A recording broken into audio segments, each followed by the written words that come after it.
NMT మిత్రులకు నమస్కారం, అలాగే నెల్లూరు ప్రజలకు కూడా నమస్కారం. మేము NMT Nellore mobile technician association 2017లో స్టార్ట్ చేసాం. తర్వాత డైరెక్ట్గా కస్టమర్కి స్పేర్ వెళ్లకుండా, అలాగే రోడ్ సైడ్ ఏదైతే ఉందో రోడ్డు పక్కన ప్లాట్ఫామ్ మీద పెట్టుకుని ఇప్పుడు ఎవరైతే షాపులు ఉన్నాయో వాళ్ళ కడుపు కొట్టే వాళ్ళని వీళ్ళని చాలా వరకు నియంత్రించేసాం. అలాగే ఇప్పుడు కొత్తగా ఈరోజు జరిగింది. ఈరోజు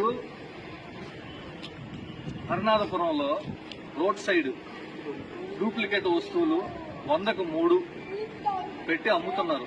మేము వెళ్ళి అడిగితే మా ఇష్టం, మేము పెట్టుకుంటాం అనే వర్షంలో వాళ్ళు ఏం చేశారంటే 112 కంప్లైంట్ చేసి, ఆ 112 కంప్లైంట్ చేస్తే వాళ్ళు పోలీస్ స్టేషన్కి వెళ్ళింది, పోలీసులు తీసుకెళ్లారు. మరి అక్కడ ఏం జరిగిందో తెలియదు, కానీ వాళ్ళు వన్ సైడ్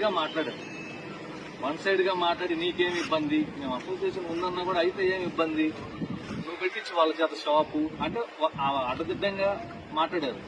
ఫైనల్ గా మాకు న్యాయం కావాలి అని చెప్పి మేము వేమిరెడ్డి పట్టాభిరామరెడ్డి గారిని అప్రోచ్ అవ్వడం జరిగింది. ఆయన మా సమస్యని వెంటనే దాన్ని స్పందించి దాన్ని పరిష్కరించడం జరిగింది. అందువల్ల వేమిరెడ్డి పట్టాభిరామరెడ్డి గారికి మా అసోసియేషన్ తరఫున నమస్కారం తెలియజేస్తున్నాం. Thank you.